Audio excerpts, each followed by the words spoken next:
대림 일주를 시작으로 우리는 2025년 다해 홀수의 전래주년을 시작하는 셈입니다. 따라서 올해 전래주년 동안 우리는 부활시기와 특별한 대축일을 제외한 모든 주일 미사에서 루카복음을 미사의 복음으로 봉독하게 될 것입니다.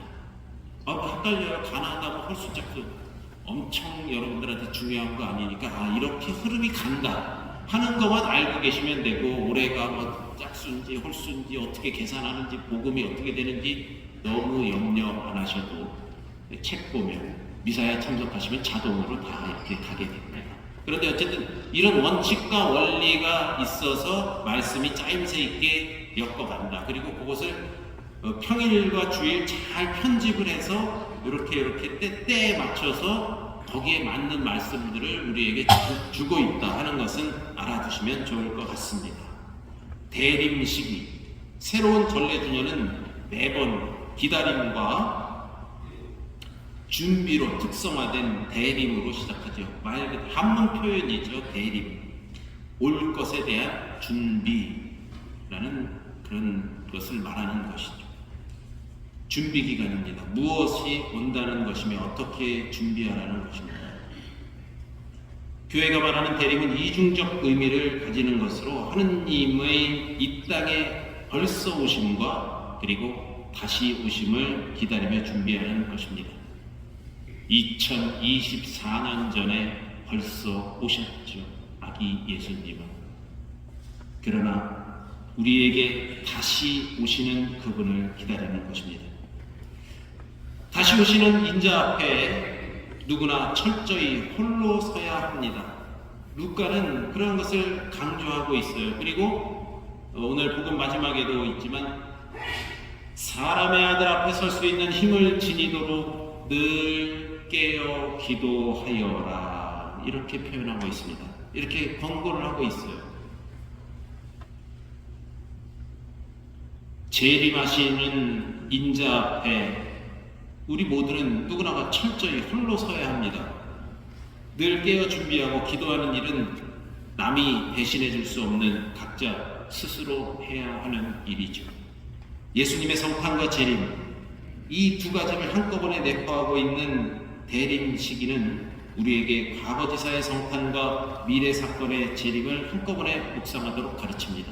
사실 이 대림 시기 동안 성서 말씀을 잘 읽어보면 12월 16일까지는 이런 묵시문학적인 내용들, 재림에 관한 내용들, 하느님이 다시 도래하실 이런 것을 좀 미래에 우리가 맞이할 이런 부분을 앞으로의 일을 묵상하게 해주고, 그리고 16일 이후에는 성탄이 가까워질수록 과거 2024년 전의 역사적인 사건이었던 예수님의 탄생, 그 배경, 그 주변에서 일어났던 일들, 세례자 요한의 이야기, 또 마리아, 요셉, 또 목동의 이야기, 뭐 이런 이야기들이 우리에게 들려지게 되죠. 과거의 일과 미래의 일을 한꺼번에 현재의 순간으로 포착할 수 있는 방법은 하느님을 내 삶의 한가운데 현존시키는 것뿐입니다. 매년 같은 일을 한다고 식상해서는 안 됩니다. 벌써 오셨던 하느님과 다시 오실 하느님은 한결같은 분이시나 우리 자신이 달라졌음을 깨달아야 합니다. 나는 분명 작년의 내가 아니며 어제의 내가 아닙니다. 거울을 앞에 놓고 자신의 겉과 속을 비추어 볼 필요가 있습니다. 작년에도 이거 나무 이거 했고 이렇게 다 동그랗게 이거 초 다 했는데 뭘 또 하고 와. 매번 뭐 대림식, 매번 성탄 오는 거 뭐 이것이 아니라 그 해마다 찾아오는 그 순간 안에서 달라져가는 나의 모습을 발견하는 것이. 그러니까 거울에 비추어 봤을 때 아이고 흰머리가 늘었구나, 기미가 더 많이 생겼네, 검버섯이 더 커졌네, 이것만 볼 것이 아니라 그 거울 속을 통해서 내 영혼, 내 마음속을 들여다보라는 것이죠. 더 평화로워졌구나, 옹졸해졌구나, 걱정이 많아졌구나, 아니면 더 넉넉해졌구나, 하나님을 향한 마음이 더 뜨거워졌구나, 평화로워졌구나, 갈수록 화가 부글부글 끓고 있구나. 이런 것들을 그 거울을 통해서 보라는 것입니다. 그것이 바로 이 거울이 바로 이러한 사인들, 이 전래 주년이 우리를 비춰주는 그러한 거울이라는 것이죠. 오늘 우리는 그래서 대림 첫 번째 초를 밝히고 그 거울 앞에 서 있는 것입니다. 분명히 나의 모습은 달라져 갑니다. 물론 선하고 성숙한 그런 모습으로 달라져 가기를 소망하지만 그렇지 못한 경우도 있죠. 우리는 성장했고 변했다.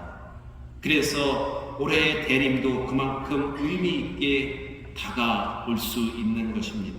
알파요 오메가이신 하느님 안에서 다시 시작하는 것입니다.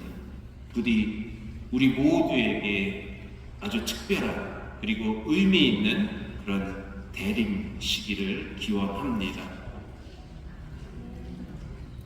아멘 하면은 그만하려고 그랬는데요. 아멘을 안 하시길래. 제가 어디서 본 얘기인데요. 대림 시기, 혼자 사는 사람들에게 꼭 필요한 것들이 많이 있지만 그 중에서도 자명종 시기는 필수 중에 필수입니다. 특히 저처럼 한번 잠들면 누가 깨우기 전에는 스스로 일어나지 못하는 사람에게는 더욱 그렇습니다. 잠에 대해서는 저도 한잠 잔다는 자부심이 있는 사람입니다. 어떠한 악조건 속에서도 잠잘 수 있는 능력이 있습니다. 특히 차 타고 잠자기는 저의 자랑입니다. 거의 필살기에 가깝습니다. 제 얘기는 아닙니다. 이런 사람 부러워요. 사실 이런 사람 굉장히 부러운데 이해가 되시죠? 이렇게 막 아무 데서나 잘 자는 사람. 자, 이렇다 보니 아침에 일어나기는 참 어렵습니다. 먼저 휴대폰에 알람을 설정하고 모니터를 설정하고 이중방비를 다 한 다음에 자명종 시계를 맞춥니다. 마지막 안전장치이죠. 그러나 이렇게 하고도 늦는 수가 가끔 있습니다. 그 원인은 일어났다가 다시 늦는 것입니다. 시계를 보거나 한 3분만 더 자자. 이렇게 될 때 잠이 다시 들거나 그래서 아주 낭패를 겪었다는 것입니다. 5분만 더 자면 되겠네라고 생각하기 때문에 그렇습니다. 그래서 잠에서 깨어나는 가장 좋은 방법은 이것저것 생각하지 않고 벌떡 일어나는 것입니다. 잠자는 신앙인들을 깨우기 위해서 교회는 많은 안전장치를 해놓았습니다. 그 중에서도 가장 확실한 것이 전례력입니다. 전례력 중에서도 대림 시기는 새로운 기다림을 시작하는 신앙의 가장 큰 자명종입니다. 오늘 그 자명종이 딸랑딸랑딸랑 일어나세요, 일어나세요 하면서 울고 있습니다. 바로 이렇게 촛불이 하나 밝혀져 있는 것이죠. 이러한 일이 일어나거든 허리를 펴고 머리를 들어라. 대림시기, 내 앞에 와 계신 메시아를 알아볼 수 있는 밝은 해안을 갖도록 합시다. 일어납시다.